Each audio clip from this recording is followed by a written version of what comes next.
chronic cough is usually one that lasts for more than 6 weeks. Broadly speaking, there are 3 main categories of causes.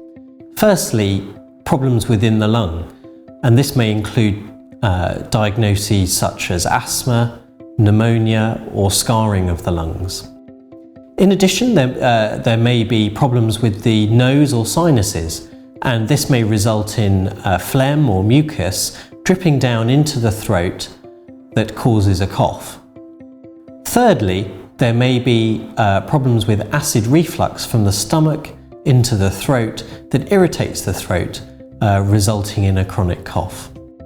And it would be important for your doctor to take a detailed history to try and clarify which one of these groups of causes is responsible.